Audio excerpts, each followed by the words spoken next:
as you look at your goals and dreams, and I want you to expand them. And it's very important to realize that I found that most people fail in life, not because they aim too high and miss.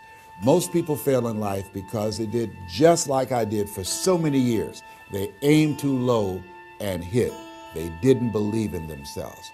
So I want you right now, as we begin to think about the lessons and all the things that you've experienced and all of the comments and stories and strategies and lessons that you've had, I think it's time to revisit and look at your goals and dreams, and let's raise the bar. I remember as a kid, we would be in the backyard and we would play jump, and somebody would get on one side of the stick, my sister and then my brother, we would run and we'd jump over it. And then they say, raise it up a little bit higher. We have to back up and we would run and we'd jump over it again. And then we say, raise it up a little higher. And the higher it got, we had to begin to change our approach and how we're going to get over the bar.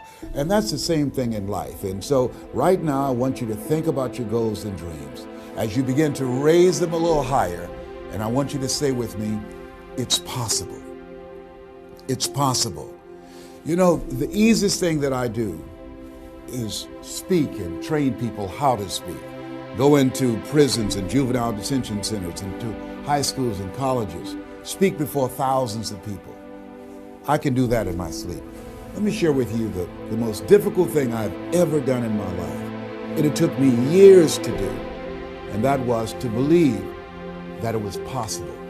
To believe that I can do it. Given my circumstances, born in an abandoned building on a floor, being adopted, being labeled educable mentally retarded, failing twice in school, no college training, never worked for a major corporation. To believe that I had something of value to say, that somebody would want to listen to me, to believe that somebody would pay me to talk to them. Have you ever thought about something you wanted to do and you talk yourself out of it?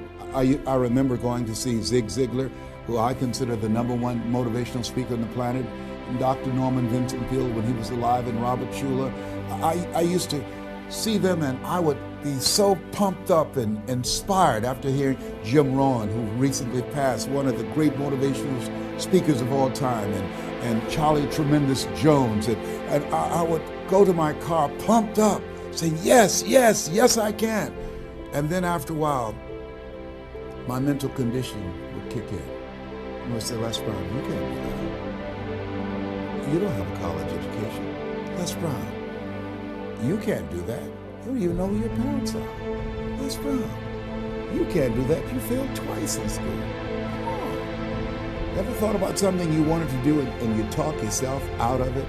There's a proverb that says, if there's no enemy within, the enemy outside can do us no harm. That's why it's important that you make it a point every day to review these lessons, to get them deep, not only in the conscious mind, but the subconscious mind, and get them in your spirit. Well, how often should I do it? Do it until you are producing the results. That's how often you should do it. And you never stop, because once you stop, that's when those negative thoughts will come back. Once you stop, that's when you will begin to doubt yourself. Once you stop, I'm telling you what I know. Yes. Every day, it's a selling job on you. It's possible. I can do this. I can make this happen. No matter how bad it is or how bad it gets, I'm going to make it. It's possible. Yes, your dream is possible. Say that to yourself every day. Feed your mind with words that you write and words that you hear and words that you speak to yourself. Feed your faith, and your doubts will starve to death. Say to yourself, it's possible. It's possible. It's possible. Even when you have no evidence to point to, say to yourself, it's possible. There's nothing as powerful as a made-up mind. It's a struggle sometimes to do that, especially when you have people around you telling you that it's not possible, that you can't do it. And they're constantly pointing out your failures of the past, constantly reminding you of all of the things that you don't have going for you. I'm reminded of the story of the two little boys that were playing on some ice during the winter. And as they got further out on this ice, one fell through the thin ice. And And so the little fellow that was still on top of the ice, he was trying to save his little buddy. And he couldn't reach him. He was trying to pull him. He could see him through the thin ice as he got further away from him, struggling. And he couldn't reach him, and he's trying to break the ice, and he couldn't do it. And he looked around, and he saw a tree in the distance, and he ran, and he got up on the tree, and he pulled and broke down an enormous sized branch and came back and savagely began to beat that ice and broke it. And miraculously, he saved his friend.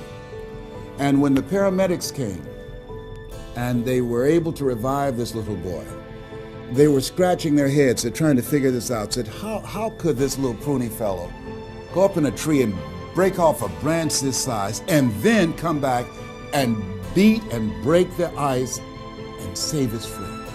They thought it was just miraculous. It was baffling. And an old guy who was there said, I can tell you how he did it. And they said, how? How did he do it? And he said, there was no one here to tell him that he couldn't do it. Whoa. What could you do? What could I do? What could all of us do if we did not have the naysayers in our lives? That we believe naively, like that little boy, that it was possible. What would you do if failure was not on the table? Do you realize that 87% of people allow the fear of failure to outweigh their desire to succeed because they've been convinced by the evidence, by being practical, by being logical, by being realistic. I did that. Leslie, yes? You're going to speak for corporations? Yes. Leslie, do they have a college education? Yes. Do you? Wesley, you know that I don't have a college education. Leslie, are these people experienced? Yes. Are there people with PhDs and MBAs that they could choose rather than choose you? Yes. So you don't have a college education. You have no experience. You're talking about becoming a speaker, and they're going to reach over people with PhDs and MBAs and years of experience and choose you. Are you being realistic? Come on, Leslie. Come on, Leslie. You can't do this. My brother, he's a wonderful person. And he constantly reminded me that I couldn't do what I'm doing now. But that really wasn't the bad part. The real bad part was I convinced myself that I couldn't do it. Not only because of those things that he pointed out, being practical and realistic, but also that within myself, I didn't believe what Mike Williams, my mentor, said was possible for me. Have you ever had somebody who believed and saw something for you that you didn't see for yourself?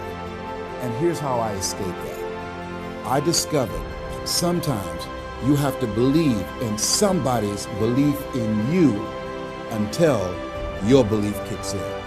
So here's what I am believing for you. The goals that you right now have, the things that you have envisioned for yourself, this is a reflection, what you've done thus far and what you are engaged in doing. It's what's possible for you right now, but there's even more. You don't even know what's in the future. Eye has not seen, ear has not heard. If you believe in yourself, if you constantly remind yourself after every defeat, after every setback, every time you get knocked down, I've got a saying, if life knocks you down, try and land on your back, because if you can look up, you can get up. See, a lot of people, because of failure, they stop believing. Let me share something with you. You will fail your way to success. Yes. 8 out of 10 millionaires have been financially bankrupt. You will fail your way to success. It doesn't matter how many times you fail. It doesn't matter how many times people tell you that you can't do it. It doesn't matter if you don't have a dime in the bank. You will fail your way to success. What's very important is you're believing in yourself. You're constantly saying, somehow, some way, I'm going to make it. I remember a lady out of Detroit, Michigan. They call her Martha Jean the Queen. And she had a motivational message she gave all the time on the radio. And the question she would ask was, do you really want to win? Do you really want to win?